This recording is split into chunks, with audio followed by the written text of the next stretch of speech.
Have you ever wondered why natural calamities occur, and their significance in the Bible?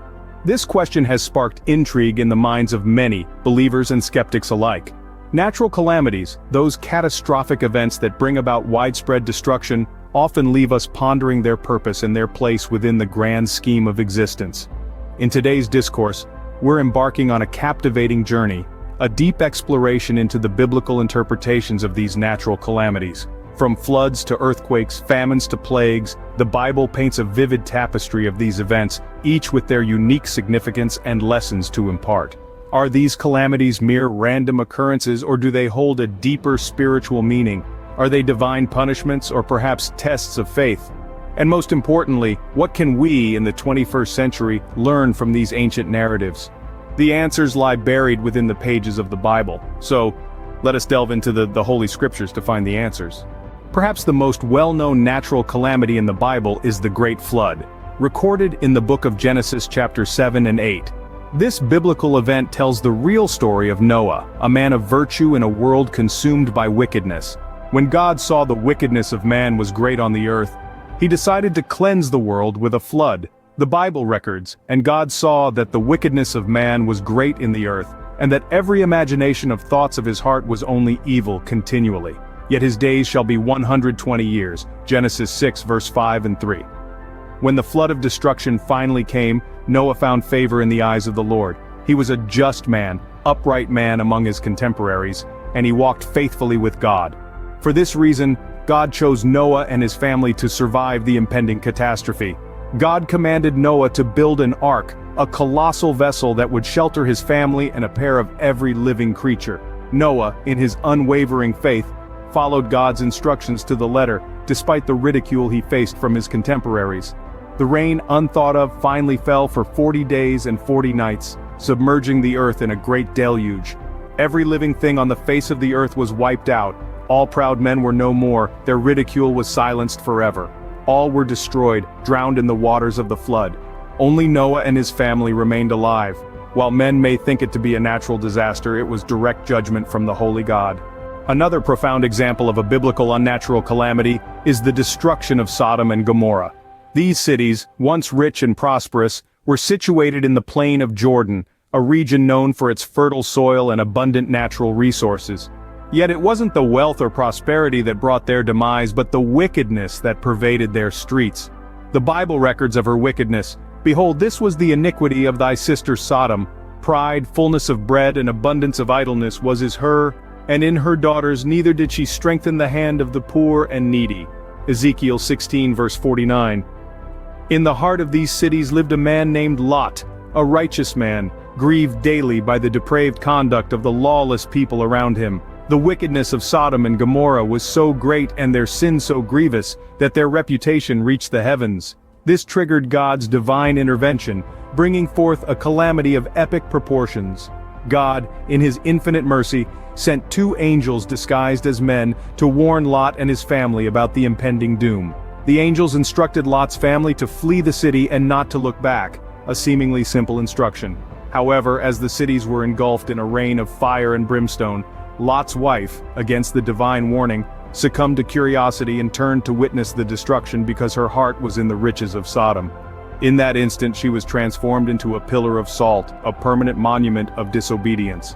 The destruction of Sodom and Gomorrah is a powerful narrative about divine judgment and mercy. It serves as a stark reminder of the consequences of rampant wickedness and immorality.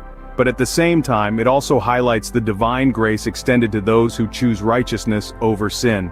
Lot and his daughters were spared, not because they were perfect, but because they chose to heed the divine warning. Sodom and Gomorrah's destruction stand a reminder of the impending divine judgment against immorality and mercy and grace to the righteous. The 10 plagues of Egypt represent a series of devastating natural calamities. Unleashed by God upon the land of the pharaohs, these plagues were not mere acts of divine wrath, but a powerful tool to bring about the liberation of the Israelites from the chains of Egyptian bondage.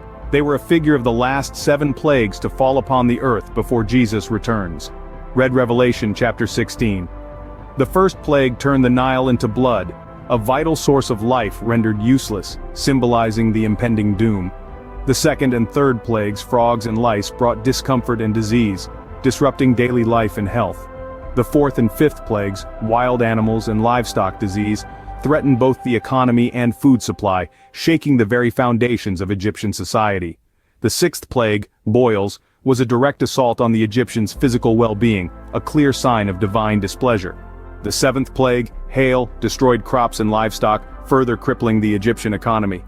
The eighth and ninth plagues, locusts and darkness, took what was left of the food supply and plunged the nation into a terrifying, tangible gloom.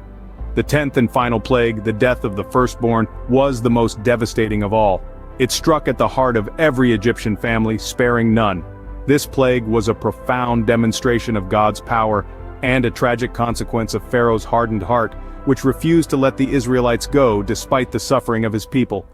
Each plague was a step up in intensity, a crescendo of disasters designed to break Pharaoh's stubborn resistance and to show not just Egypt but the world the power of the God of Israel. But beyond the destruction, these plagues carried a deeper message.